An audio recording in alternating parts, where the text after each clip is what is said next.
আগামী জাতীয় সংসদ নির্বাচন সামনে রেখে প্রস্তুতির চূড়ান্ত পর্যায়ে যাচ্ছে সরকার। বুধবার স্বরাষ্ট্র উপদেষ্টা, মন্ত্রিপরিষদের সচিব এবং বিভিন্ন বাহিনীর প্রধানদের সঙ্গে প্রায় ২ ঘণ্টাব্যাপী বৈঠক করেন প্রধান উপদেষ্টা।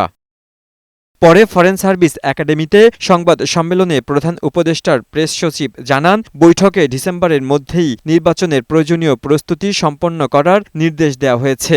এছাড়া আইনশৃঙ্খলা রক্ষায় ৮ লাখ সদস্যকে প্রশিক্ষণের ব্যবস্থা নেওয়া, ১৮ থেকে ৩৩ বছর বয়সী ভোটারদের আলাদা তালিকা তৈরির সম্ভাবনা খতিয়ে দেখার কথা বলেছেন সরকার প্রধান। সংস্কার সহ সবকিছু ঠিক থাকলে আগামী রোজার আগেই হতে পারে জাতীয় নির্বাচন। ডিসেম্বরের মধ্যে সমস্ত প্রস্তুতি শেষ করতে বলেছেন।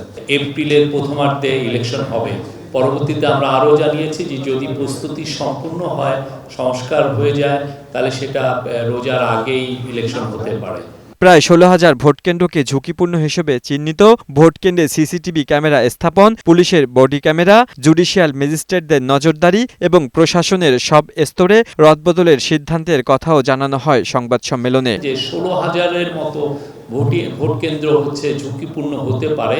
তো এই ঝুঁকিপূর্ণ কেন্দ্রে কিভাবে শান্তিপূর্ণভাবে ইলেকশন ভোটটা কন্ডাক্ট করা যায়, সেই জন্য উনি নির্দেশ দিয়েছেন। মেজার চিন্তা ভাবনা করা হচ্ছে নেওয়ার জন্য, এবং সেটা হচ্ছে যে পুলিশের বডি ক্যাম রাখার জন্য, এবং প্রত্যেকটা কেন্দ্র যাতে সিসিটিভির আওতায় আসে সেটা একটা নির্দেশনা দেওয়া হচ্ছে। টিভি লাগালাম কিন্তু দেখা যাচ্ছে মনিটরিং হচ্ছে না, সে বিষয়ে প্রশিক্ষণ নিতে বলেছেন এবং খুব এটা নিয়ে কাজগুলো করতে বলেছেন। এছাড়া নারী ভোটারদের জন্য বিশেষ প্রশিক্ষণ এবং নির্বাচনে পর্যবেক্ষক ও মিডিয়ার জন্য নতুন নীতিমালার কথাও বলা হয়। গত ১৬ বছরের নির্বাচনী অভিজ্ঞতা থেকে জনগণকে মুক্তি দেওয়ার সব উপায় গ্রহণে প্রধান উপদেষ্টা নির্দেশ দিয়েছেন বলেও জানান প্রেস সচিব।